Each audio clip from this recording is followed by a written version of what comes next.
Ok, donc bonjour à tous, on se retrouve du coup pour une nouvelle analyse de ce qui se passe, non pas cette fois-ci dans les médias français, mais plutôt outre-mer, outre-océan même, donc plutôt aux États-Unis, et on regarde un extrait d'une interview tiens, lapsus révélateur, que Musk a donné à un média, voilà, un média en ligne, c'est un sujet qui est super important parce qu'il parle vraiment de santé, il parle de métier, il parle d'éducation. Et en fait, dedans, il prédit, grosso modo, que dans 3 ans, il y aura plus de chirurgiens. Ou en tout cas, plutôt que dans 3 ans, non, dans 3 ans, il y aura des chirurgiens, mais que les robots Tesla pourront faire bien mieux que ce que fait un chirurgien.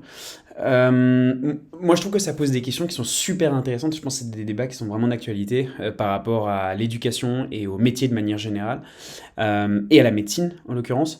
Et je pense qu'il a complètement faux. Donc j'explique pourquoi, c'est qu'aujourd'hui, en fait, il existe déjà plein de robots qui font de la médecine, qui font de la chirurgie, qui assistent les chirurgiens aujourd'hui, qui sont déjà beaucoup plus spécifiques, qui sont beaucoup plus avancés que ce que fait Tesla en matière de robotique au niveau de la chirurgie. Donc il y a des grosses percées qui se font là-dedans. Mais en fait, moi, ma position, c'est que je pense que la machine ne pourra jamais remplacer l'humain à 100%. Donc je vous explique pourquoi. Je pense que c'est comme un... Il faut imaginer que l'IA et la machine et les robots sont des outils. Et le truc, c'est que les outils ne prennent pas de responsabilité et n'ont pas certaines connaissances du terrain que l'humain a au travers d'années et d'années d'expérience. Euh, Typiquement, je parlais un jour avec un médecin, et en gros, ce qu'il m'expliquait, c'était que la médecine, c'est beaucoup plus complexe que juste de la science. C'est aussi une forme d'art, dans le sens où, en fait, ils apprennent énormément de choses comme un corpus de connaissances qui est solide et qui est basé sur la rationalité. Mais en fait, derrière, il y a...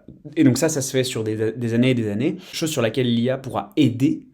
Mais cependant, il y a énormément de subtilités qui sont prises, enfin qui sont acquises au fur et à mesure des années d'expérience du médecin, euh, qu'un étudiant qui sort de l'université ne connaît pas et ne comprend pas. En fait, c'est une forme d'intuition, une forme de pragmatisme, une forme de sensibilité que le médecin développe sur le terrain, en pratiquant, en rencontrant des patients, parfois en faisant des erreurs, mais qui se développe avec... Enfin, c'est même, on parle d'empathie, on parle vraiment d'intuition, et qui n'est pas uniquement basé que sur les sciences. Il est basé sur le fait de palper, d'être confronté à des expériences qui sont complètement différentes, à des patients qui ont l'air d'avoir tel syndrome, mais qui en fait en ont un autre. Aujourd'hui, l'IA n'a pas a une connaissance qui est unidimensionnelle en fait. Elle a une connaissance qui est textuelle. En tout cas, en fait, elle s'est construit un modèle du monde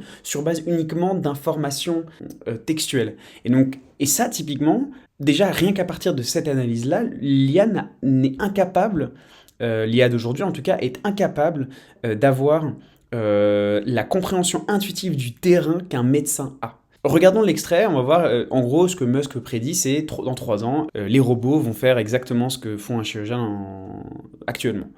Moi j'y crois pas trop parce que même des boîtes hyper spécialisées là-dedans n'ont pas ces capacités-là. When do you think Optimus will be a better surgeon than the best surgeons? How long for that? 3 years. 3 years. Okay. Yeah. And by the way, I'd that's say I 3 years. mean, 3 years all, at scale. yes. All Meaning of a there'll be sudden, more. There'll yeah, probably be more Optimus robots that are great surgeons than there are sure. all surgeons on Earth. And the cost of that, but that's an important statement in 3 years' time. Yeah.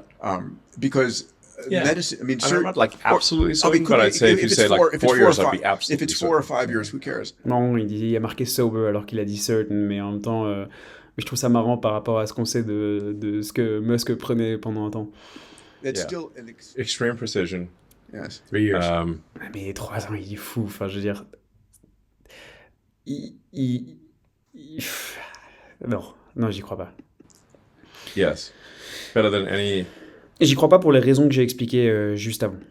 Probably, I'd say if you like put a little margin on it, My better niece, than any my human niece in 4 years. who's in plastic surgery. By 5 years, residency it's is not gonna even hate this. close. I think your point was medicine is going to be effectively free. The best medicine in the world. Everyone is will have effectively to access everybody. to medical care that is better than what the president receives right now. So don't go to medical school. Yes, Yeah. pointless.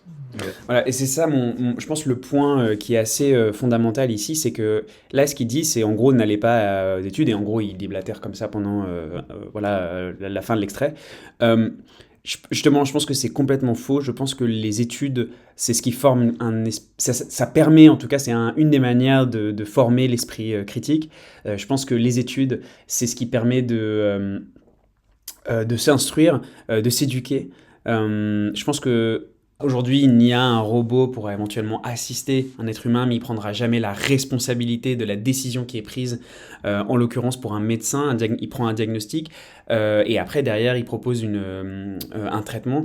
L'IA pourra l'aider dans son diagnostic, mais elle pourra jamais prendre entièrement la responsabilité parce qu'elle n'a pas cette compréhension, ce pragmatisme, cette intuition que le médecin développe avec ses années d'expérience. Mais deux choses ici.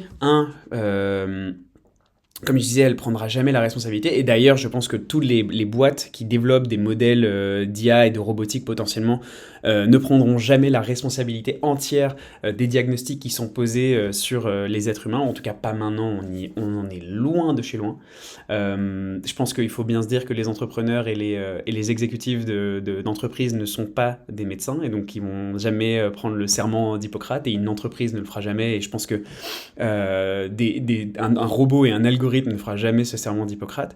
Et ça, c'est la première chose. Et par contre, la deuxième chose, c'est que je pense que l'éducation et le système éducatif doit absolument adapter ses méthodes pour permettre aux médecins de tenir compte de la réalité dans laquelle on évolue aujourd'hui et des outils qui sont présents aujourd'hui pour améliorer les diagnostics. Parce que les IA, les algorithmes et les potentielles futures machines aideront clairement, ça c'est clair et net, qu'ils aideront à améliorer les diagnostics, mais il y a une certaine réalité dont ils n'arriveront à mon sens, jamais à tenir compte. Et je pense que seule cette expertise-là et cette expérience qu'un médecin peut avoir pourra l'amener à prendre les meilleures décisions possibles.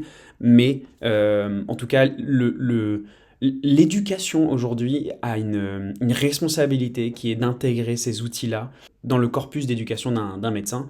Parce que les outils qu'on a aujourd'hui permettent d'améliorer les diagnostics et c'en est de la responsabilité de sauver des vies, d'avoir ces diagnostics-là, qui sont les meilleurs possibles. Donc l'ego de l'humain doit être mis de côté et il doit bien comprendre qu'aujourd'hui, certaines machines font parfois mieux le taf qu'eux, mais il faut aussi qu'on trouve on a une nouvelle place à prendre là-dedans en tant qu'humain, qui est que on a aussi on a la responsabilité on doit avoir un esprit critique sur ce qui est produit par la machine, et on a encore des choses à apporter parce qu'on a des choses que nous savons que elle ne peut pas connaître, ne peut pas comprendre, et en tout cas surtout pas les modèles d'aujourd'hui. Mais par contre, elle peut nous apporter beaucoup. Et c'est ça la nuance aujourd'hui, je pense qu'on doit trouver, c'est cette notion de complémentarité à tous les secteurs, à tous les niveaux, dans toutes les industries. On va devoir arriver à avancer ensemble de manière complémentaire avec la machine, parce qu'on a encore notre rôle à jouer. Voilà. Restez critiques si j'aime et le débat est ouvert, les commentaires sont là pour ça. On se retrouve bientôt pour une nouvelle vidéo. Ciao.